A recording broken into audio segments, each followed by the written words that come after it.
हम पहुंच चुके हैं हमारे भारत देश के सबसे पुराने और सबसे प्रसिद्ध अंतर्राष्ट्रीय जौलजीबी मेले पर।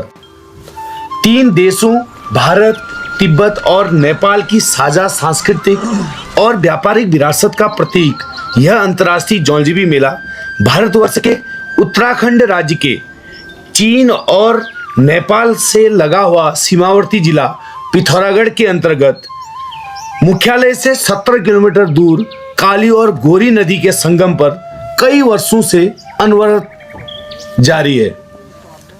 यह मेला भारतवर्ष के सबसे पुराने और 1 महीने तक चलने वाला एकमात्र अंतर्राष्ट्रीय मेला है।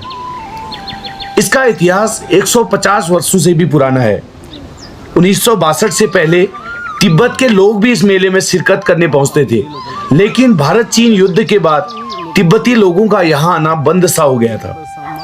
अब तिब्बत का सामान इस मेले में नेपाल के रास्ते आता है, लेकिन कोरोना काल के बाद से तिब्बत का सामान आना पूरी तरह प्रतिबंधित हो गया है। ये माल कहाँ से आता है? काठमांडू से आती है। अच्छा, चाइनीज माल होता है, लेकिन काठमांडू थ्रू आता है। आजकल तिब्बत वाले मार्केट नहीं चल रही, तकलाकोट वाली? वो लॉकडाउन से पहले से बंद हो गया, तब से नहीं खुला है। अच्छा, तो अभी ये नेपाल की खुद मैन्युफैक्चरिंग होती है, नेपाल वाले तिब्बत से लाते हैं? कुछ माल वहीं के मैन्युफैक्चर होती है, कुछ माल तिब्बत से आता है। पहले इस मेले में नेपाल से आए घोड़ों की भी खूब बिक्री होती थी, लेकिन अब मेले का स्वरूप थोड़ा बदल सा गया है। अब हमारे वहाँ के लोकल माल का तो कोई डिमांड ही नहीं है, कोई ले ही नहीं रहा। वो धन पड़ा है, ये चुटका पड़ा, कोई पूछ भी नहीं रहा। वो यहाँ पूरी अब मार्केट सब 200-250 धन चुटका बेचता था यहीं पर। अच्छा, अब एक दो पीस भी नहीं बेच रखा है। क्या कारण लग रहा है कि लोग मतलब क्यों इंटरेस्ट नहीं है? सॉफ्ट चाहिए भाई, सॉफ्ट चाहिए, दिखावा दिखने में जो कर अच्छा। जाने के बाद फट जाए कोई परवाह नहीं, दिखने में अच्छा होना चाहिए। अच्छा होना चाहिए, चमकदार। सॉफ्ट होना चाहिए। अब पुराना खाने को कोई पसंद कर रहा है? नहीं कर ही नहीं रहा। मेहनत पड़ता बहुत दिन ये धन बनाने। एक धन बना कितना टाइम लगता 100 रुपए दे रहे हैं। 1 महीने से ऊपर लगता है। इसको भी काटने में महीनों लगता है। 2-3 धागा बनाना पड़ता है। ये धागा देखो इतना, इसके बाद में बुनाई होता है। टुटका देखो इतना भारी है ये है, देखो ये टुटका है। इसको ये काटने किस में चीज का बनता है? ये प्योर भेड़ का ऊन का बनता है। कितना टाइम लग जाता है इसको बनाने में? ये मतलब 2 महीने में अब बनता है एक आइटम। काटने में टाइम लगता किस चीज की बनती है? है। ये भी ऊन है।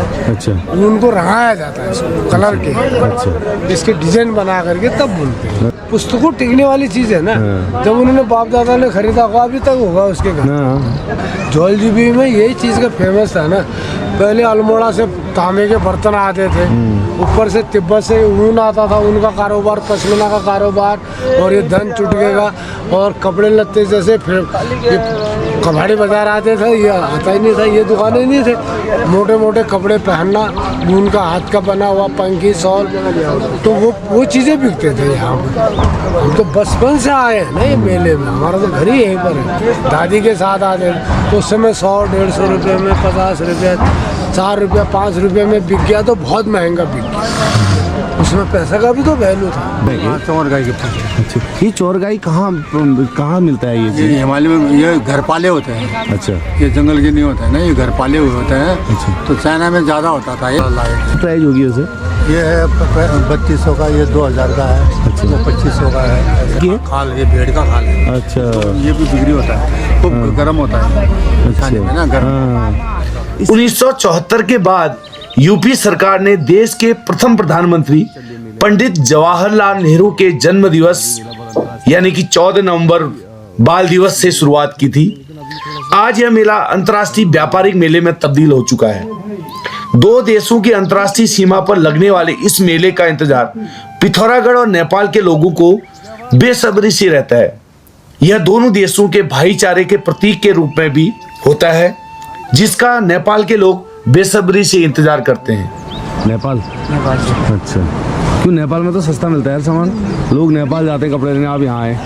अब मेले में कहीं भी सस्ते होते हैं ना, तो ये शीशा है, ये व्यवहार हुआ ना। हम नेपाल से। अच्छा, नेपाल से। तो आप लोगों का तो तिब्बत से आता है सामान, नहीं आता आजकल? अब नहीं, बंद हो गया ना तिब्बत मार्केट? सब बंद इंडिया में कुछ नहीं पता है, ऐसे आते हैं घूमने आते हैं इसी यहाँ। अच्छा अच्छा, हमारे करीबों का ये मेला है और करीबों का समय निकल जाता है, साल निकल जाता है। अगले साल फिर आ जाएगा। हेलो गाइस, कम हो गया प्राइस कितना 25, जल्दी कर लो। Everybody welcome to Thailand, this is my factory, this is no China, who are you are fine, come यार, एवरीबॉडी वेलकम टू थाईलैंड। ये है यार सर। तो ये तो आप खुद ही लाते हैं क्या, या ये भी आप खुद ही लाते हैं? अच्छा, ये तो क्या क्या रेट रहता है? थोड़ा मोटा वाला, सबसे बड़ा वाला मोटा वाला 500, 400, 300। अच्छा, एक 400 वैरायटी के हिसाब से, मतलब मोटा पीस के हिसाब से, मोटा पतला। 15 लाख रुपए किलो। हाँ। अच्छा यार से 15 लाख रुपए किलो। अंतर्राष्ट्रीय बाजार में तो 20 है। हाँ। अच्छा 20 लाख। तो अभी हम लोग पहुंचे हुए हैं जौलजीबी मेले पर। ये जो स्थल है बहुत ऐतिहासिक स्थल है और बहुत प्राचीन स्थल है, क्योंकि यहाँ पर 3 देशों का संगम तो होता है और यहाँ 2 नदियों का भी संगम होता है। उधर से आप देख रहे हो काली नदी है, काली नदी आ रही है, और इधर से गोरी नदी है। तो दोनों नदियों का संगम यहाँ पर हो रहा है। नदी के पार है दूसरा देश नेपाल, और नदी के इस तरफ जहाँ मैं खड़ा हूँ मैं भारत हूँ। यह मेला आज भले ही एक व्यापारिक मेले के रूप में विख्यात हो गया है, लेकिन इसका आगाज 1871 में एक धार्मिक मेले के तौर पर हुई थी। अस्कोट रियासत के राजा पुष्करपाल ने 150 साल पहले ज्वालेश्वर महादेव मंदिर की स्थापना की थी और तभी से यहाँ धार्मिक मेले की शुरुआत हुई। और मैं अभी हूँ ज्वालेश्वर मंदिर में, और सबसे पहले जो मेला शुरू किया इस ज्वालेश्वर मंदिर की स्थापना के साथ ही जौलजीबी मेले की शुरुआत की थी।